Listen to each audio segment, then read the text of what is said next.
चलिए अब अच्छा क्वेश्चन आईटी एडवांस ने 2018 में पूछा है, ध्यान से देखो। कहने के लिए एक ही क्वेश्चन है लेकिन इसके अंदर काफी चीजों को इन्होंने मिलाया है। और कैसे मिलाया है समझिएगा। क्वेश्चन कह रहे हैं कि list 1 contains reactions and list 2 contains major product. बस में आगे यहाँ पे इन्होंने कुछ सबस्ट्रेट और रिएजेंट यहाँ पे लिखे हुए हैं और इसके कोरोस्पोंडिंग ये प्रोडक्ट बना रखा है। बस में आगे और क्या कह रहे हैं कि match each reaction in list 1 with 1 और more products in list 2 and choose the correct option. चलिए एनालाइज करिए। कहानी के अंदर अल्काइल हैलाइड है, कहानी के अंदर अल्काइल हैलाइड है, कहानी के अंदर अल्काइल हैलाइड है। तो एक अल्काइल हैलाइड अगर आप ध्यान से देखो तो यहाँ पे मिथाइल ब्रोमाइड है। एक अल्काइल हैलाइड यहाँ पे देखो टर्सरी ब्यूटाइल ब्रोमाइड है, यहाँ पे देखो टर्सरी ब्यूटाइल ब्रोमाइड है। मतलब एक जगह इन्होंने टर्सरी अल्काइल हैलाइड लिया है और दूसरी जगह यहाँ पे इन्होंने प्राइमरी अल्काइल हैलाइड लिया है। बस में आगे जो न्यूक्लियोफाइल को देखो तो न्यूक्लियोफाइल यहाँ पर टर्सरी ब्यूटॉक्साइड है और यहाँ पे न्यूक्लियोफाइल कौन सा है, मिथॉक्साइड है। बस में आगे मतलब एक बार चैप्टर इन्होंने अल्काइल हैलाइड लिया है जहाँ पे स्टेरिक फैक्टर ज्यादा है और एक बार अल्काइल हैलाइड लिया है जहाँ स्टेरिक फैक्टर कम है और एक बार इन्होंने एल्कोक्साइड लिया है जहाँ स्टेरिक फैक्टर कम है और एक जगह एल्कोक्साइड लिया है जहाँ स्टेरिक फैक्टर ज्यादा है और एक चैप्टर लिया है ईथर। इस चैप्टर का भी कहीं ना कहीं SN1 SN2 का HX के द्वारा रिएक्शन कराया। चलिए सोचिएगा। कहानी आपने पढ़ा है कि अगर प्राइमरी अल्काइल हैलाइड है, सेकेंडरी अल्काइल हैलाइड है, टर्सरी अल्काइल हैलाइड है तो टर्सरी SN1 देता है या SN2 देता है, SN1। कभी इसके ऊपर SN2 तो होगा नहीं, तो इसका मतलब अगर टर्सरी होगा कि हमेशा SN1 देगा। अगर चैप्टर अल्काइल हैलाइड है तो चैप्टर कौन सा है, अल्काइल हैलाइड है। लेकिन अगर ये प्राइमरी सेकेंडरी हुआ तो इसके बेसिस पे हम SN2 वाली बात सोच सकते हैं। इसमें आगे अब न्यूक्लियोफाइल को देखना है। अगर न्यूक्लियोफाइल स्ट्रॉन्ग है, न्यूक्लियोफाइल कैसा है, स्ट्रॉन्ग है, तो कहानी SN1 होगी, SN2 होगा, SN2। कहानी कौन सा सोचना है, SN2। लेकिन अगर कभी चैप्टर टर्सरी अल्काइल हैलाइड का ही है और अब यहाँ पर न्यूक्लियोफाइल की जगह अगर बेस दे दे स्ट्रॉन्ग, तो इसका मतलब जो कहानी होगी ये अगर बेस है और ये भी स्ट्रॉन्ग है तो कहानी E1 होगा, E2 होगा, स्ट्रॉन्ग बेस। कौन सा रिएक्शन है, E2 रिएक्शन। तो इसका मतलब अगर चैप्टर अल्काइल हैलाइड है और ये टर्सरी है और इसको स्ट्रॉन्ग बेस डाल रहा है या स्ट्रॉन्ग न्यूक्लियोफाइल डाल रहा है, तो मैंने आपको बताया था कि स्ट्रॉन्ग न्यूक्लियोफाइल स्ट्रॉन्ग बेस कौन से होते हैं, न्यूट्रल ऑक्सीजन F- वीक है, बाकी सब स्ट्रॉन्ग है। तो इसका या तो स्ट्रॉन्ग बेस है या तो स्ट्रॉन्ग न्यूक्लियोफाइल है। तो अगर स्ट्रॉन्ग न्यूक्लियोफाइल होता तो क्या टर्सरी के ऊपर रिएक्शन करना है, SN2 नहीं। तो जो टर्सरी के ऊपर SN2 रिएक्शन नहीं करना है तो टर्सरी के ऊपर कौन सा रिएक्शन हो रहा होगा, E2। बस में आगे एल्कोहलिक केवेज से आपने पढ़ा हुआ है एल्कोक्साइड बनाना, तो कहीं ना कहीं यहाँ से एक टर्सरी ब्यूटॉक्साइड E2 रिएक्शन कर रहा होगा और जो E2 रिएक्शन कर रहा होगा तो यहीं से इस नेगेटिव के द्वारा प्रोटॉन को खींचोगे और यहाँ डबल बॉन्ड बनाते हुए इसको बाहर निकाल दोगे।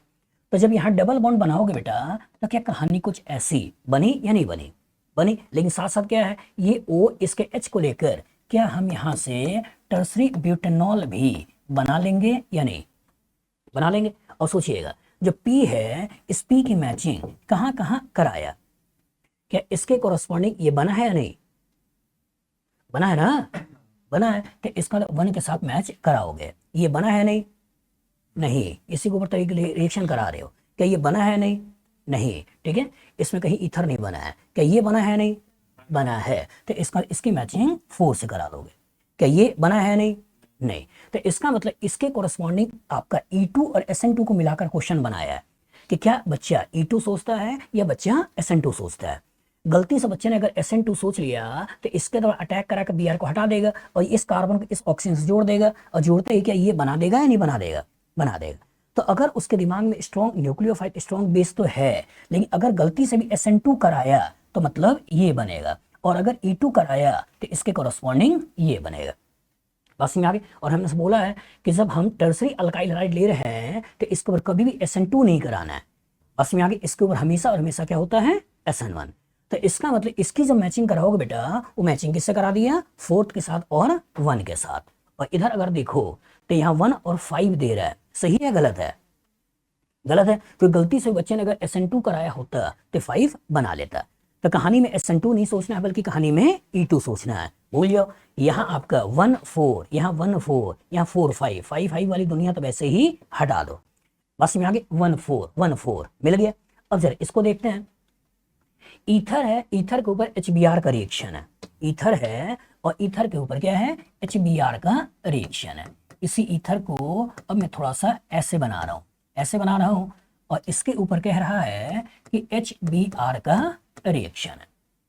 सोचिएगा, अगर इसके ऊपर प्रोटोनेशन करा दें, प्रोटोनेशन कराकर कुछ इस तरह की स्पेसीज बना दें, हमने आपको पढ़ाया है OR एक पोअर लिविंग ग्रुप है और OR एक पोअर लिविंग ग्रुप है, तो प्रोटोनेशन करके अब ये अल्कोहल के रूप में निकलना चाहेगा।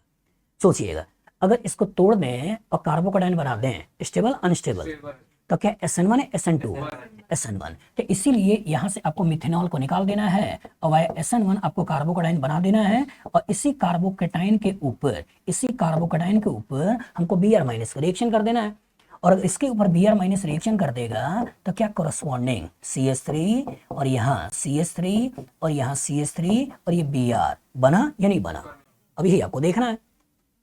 तो कहानी से ये जो किरदार है पहला वाला, ये बना है या नहीं बना है? नहीं बना है।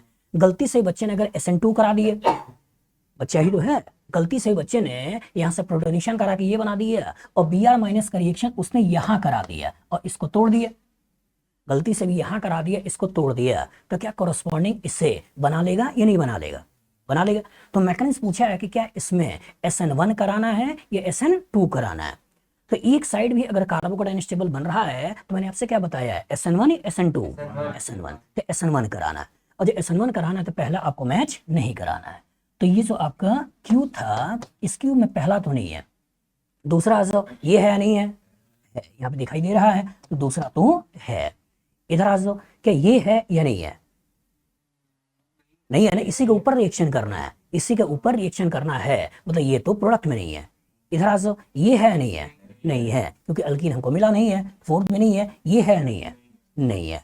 बस में आगे बच्चा है, दिमाग में आ सकता है कि सर ये जो कार्बोकेटाइन बनाया है, इसी कार्बोकेटाइन के ऊपर इसको भी तोड़ के इसको बना लेते हैं और इसका अटैक करा देते हैं।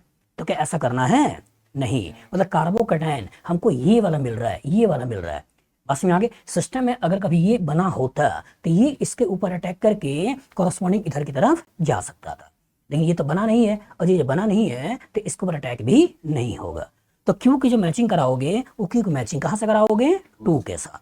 बस में आगे, तो 2 के साथ 2 आपको इन्हीं दोनों में दिखाई दे रहा है और जो पहले इधर आ जाए तो इसका मतलब ये तो पहले ही हटा चुके हो और यही हमारा क्या हो गया? आंसर हो गया। इसमें मैचिंग 1 और 2 दोनों के साथ करा रहा है, आंसर पता चल गया।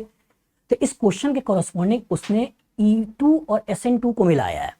इस क्वेश्चन के कॉरस्पॉन्डिंग उसने क्या मिलाया है?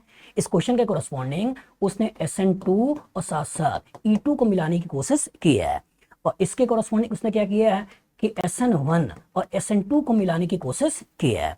कि बच्चे ने अगर SN1 सोचा तो कहीं ना कहीं इसे बनाएगा और गलती से अगर उसने SN2 सोचा तो इसके कॉरस्पॉन्डिंग इसे बनाएगा। बस में आगे चलिए, अब जरा इसको देख लेते हैं, सोचिएगा, ध्यान से देखिएगा। कहानी में अगेन टर्सरी ब्यूटॉक्साइड है, कहानी में क्या है? टर्सरी ब्यूटॉक्साइड है, लेकिन है क्या? मिथॉक्साइड है। सोचिएगा, अगर कहानी में टर्सरी ब्यूटॉक्साइड है, टर्सरी ब्यूटॉक्साइड है और रिएक्शन करा रहे हो सोडियम मिथॉक्साइड का, सोडियम मिथॉक्साइड का, सोचिए अगेन ये तो अच्छा न्यूक्लियोफाइल है, अच्छा बेस है। अब क्या इसके ऊपर SN2 रिएक्शन होगा?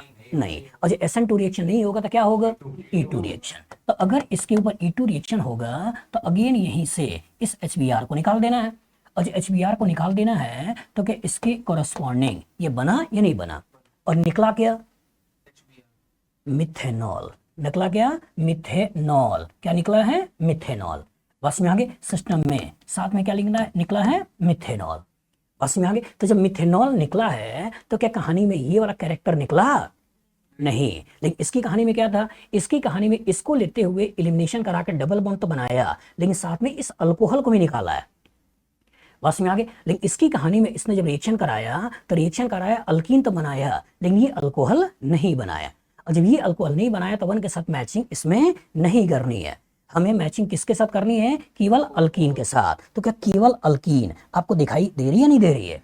दे रही है। सोचिए कितना अच्छा क्वेश्चन है। गलती से ही बच्चे ने अगर SN2 करा दिया होता, गलती से भी बच्चे ने SN2 रिएक्शन करा दिया होता तो क्या कॉरस्पॉन्डिंग हमें ये कैरेक्टर मिलेगा या नहीं? बस में आगे, तो इसलिए अच्छी तरह दिमाग में बैठा लो कि अगर स्ट्रॉन्ग कभी रिएजेंट दिखाई देता हो तो या तो SN2 की तरफ भागेगा या तो आपका E2 की तरफ भागेगा। और अगर चैप्टर अल्काइल हैलाइड है तो कभी भी उसके ऊपर SN2 रिएक्शन नहीं होगा, जो भी रिएक्शन होगा कौन सा होगा, E2। बस में आगे चलिए अब लास्ट को देख लेते हैं। लास्ट कहानी में अब ध्यान से देखो, यहाँ पे टर्सरी ब्यूटॉक्साइड तो है, टर्सरी ब्यूटॉक्साइड तो है, लेकिन रिएक्शन करा रहा है मिथाइल ब्रोमाइड पे, मिथाइल ब्रोमाइड पे। सोचिएगा क्या यह प्राइमरी है, सेकेंडरी है, टर्सरी है? और जब प्राइमरी है तो क्या इसके ऊपर SN2 कराएं, E2 कराएं? SN2, SN2 E2 अगर मान लो दिमाग में आ गया तो क्या इसमें कार्बन कार्बन डबल बॉन्ड बनने की संभावना है क्या? और जब डबल बॉन्ड बनेगा नहीं तो E2 कैसे कराओगे? बस में आगे तो सबसे छोटा सा मिथाइल ब्रोमाइड लेकर इसके ऊपर उसने करा दिया SN2 रिएक्शन। और जब SN2 रिएक्शन कराते हैं तो क्या इसके कोरोस्पॉन्डिंग हमको ये मिला या नहीं मिला? मिला। तो कहानी के अंदर किरदार में क्या जोड़ा, किरदार में जोड़ा SN2 रिएक्शन। और जब SN2 रिएक्शन जोड़ा हमें ईथर मिला, क्या ये अल्कोहल मिला है? नहीं, भूल जाओ। क्या ये अल्काइल ब्रोमाइड मिला है? नहीं, भूल जाओ। क्या ये ईथर मिला है? हाँ, तो यही थ्री आपको यहाँ पर ले लेना है। बस में आगे तो क्या एक अच्छा क्वेश्चन है या नहीं है? इसे क्या क्या मिलाया? इसे चारों मिलाया, SN1, SN2, E1, E2। बस में आगे इससे उसने चारों मिलाया, क्या क्या मिलाया? SN1, SN2, E1, E2। 3 chapter को मिलाया। कौन कौन से चैप्टर मिलाया? एक अल्काइल हैलाइड चैप्टर को मिलाया, एक अल्कोहल चैप्टर को मिलाया और एक ईथर चैप्टर को मिलाया। बस में आगे ईथर के ऊपर भी रिएक्शन करवाया, अल्काइल हैलाइड के ऊपर भी रिएक्शन करवाया, अल्कोहल को भी बनवाया। बस में आगे तो अच्छी तरह दिमाग में बैठा लो बेटा कि अगर टर्सरी अल्काइल हैलाइड है तो हमेशा और हमेशा क्या देगा? SN1। कभी भी इसके ऊपर SN2 नहीं सोचना है। SN2 का सबस्ट्रेट होता है प्राइमरी या सेकेंडरी। बस में आगे इसमें एक नेम रिएक्शन भी जुड़वाया। कौन सा नेम रिएक्शन है? Williamson ether synthesis. तो कहानी के अंदर एक नेम रिएक्शन भी आ गया, विलियमसन ईथर सिंथेसिस। बस में आगे तो इस तरह से एक ही क्वेश्चन से IIT ने आपसे पूरा का पूरा सब्स्टिट्यूशन और पूरा का पूरा एलिमिनेशन जनवा लिया, ये पूछवा लिया। बस में आगे अच्छा क्वेश्चन यहां से बना लिया। एक बार मिथॉक्साइड का रिएक्शन करते हुए मिथेनॉल को निकलवाया और एक बार टर्सरी ब्यूटॉक्साइड का रिएक्शन करते हुए टर्सरी ब्यूटेनॉल को निकलवाया। बच्चा तो बच्चा ही है, वो यहाँ पे हो सकता है कि एलिमिनेशन करवा ले और एलिमिनेशन करा के डबल बॉन्ड बना ले और ये बना के छोड़ दे, इसके बारे में सोचे ही ना। बच्चा तो बच्चा ही है ना। E2 रिएक्शन दिमाग में आ गया तो E2 मतलब एलिमिनेशन का मेन प्रोडक्ट तो बना दिए, लेकिन हो सकता है अल्कोहल को छोड़ दे और दिमाग में आया कि केवल हम इस अल्कीन को ले लें, केवल हम इस अल्कीन को ले लें और चीजों को आगे बढ़ जाए। बस में आगे तो केयरफुल रहिएगा कि इस जो लिविंग ग्रुप वाला पार्ट है इसको भी हो सकता है आपको दिखाकर क्वेश्चन बना ले। बन जाएगा फ्यूचर में इस तरह क्वेश्चन आएगा, लगा लोगे पक्का? केमिस्ट्री के इस क्वेश्चन को करने के बाद आपको मजा तो खूब आया होगा। आपको लग रहा होगा कि काश कोई ऐसा पेज होता जो सर ने बनाया हो और अपने माइंड के अंदर जो थॉट्स है उस थॉट्स को हमसे शेयर कर पाएं, जिससे कि मैं एक ही पेज के कॉरस्पॉन्डिंग पूरा का पूरा ऑर्गेनिक रिएक्शन को रिवाइज कर पाऊँ। तो है बेटा, अमेज़न पे अगर आप जाते हो तो यहाँ पर मेरे द्वारा 2 पेजेस बनाए गए हैं, जिसको मैंने बोला है कैप्सूल पेज है, ठीक है, जिसका साइज 20 इंच बाई 30 इंच है। मतलब ये कुछ इस तरह का साइज का कैप्सूल पेज है, आप देख सकते हो, जिसका साइज 30 इंच बाई 20 इंच है। इन्हीं एक एक पेजेस के कॉरस्पॉन्डिंग अगर आप देखते हो तो इस पेज में पूरी ऑर्गेनिक केमिस्ट्री में जितने भी रिएक्शन हैं उसके क्या की नोट्स हैं जो आपको दिमाग में रखने चाहिए वो यहाँ पर देखने को मिलते हैं। और पूरी ऑर्गेनिक रिएक्शन में कितने केमिकल रिएक्शन आपके सिलेबस में है, जिसके इर्द गिर्द आपकी दुनिया घूमती है। मतलब अगर बाउंड्री ऑफ केमिकल रिएक्शन की बात करें जो आपको पढ़ना ही चाहिए, आना ही चाहिए, उसका इंफॉर्मेशन आपको इस पर्टिकुलर चार्ट में देखने को मिलता है। अगर आपने केवल इन दोनों चार्ट को भी प्रॉपर तरीके से पढ़ लिया तो मेरी गारंटी है, जो पिछले 20 सालों से मैं पढ़ा रहा हूँ IIT और नीट के बच्चों को, सारे के सारे क्वेश्चन लगभग इन्हीं पर्टिकुलर चार्ट से पूछे जाते हैं। मतलब इन चार्ट को जितनी बार आप रिवाइज कर सकते हो करिए और अपने कॉन्सेप्ट को एनहेंस करिए। इसको लेने के लिए आप अमेजन में जा सकते हो। अमेजन में आप यहाँ पर लर्नोफाई टाइप करिएगा तो लर्नोफाई टाइप करने पर आपको यहाँ पर मेरे द्वारा बना हुआ चार्ट दिखाई दे जाता है।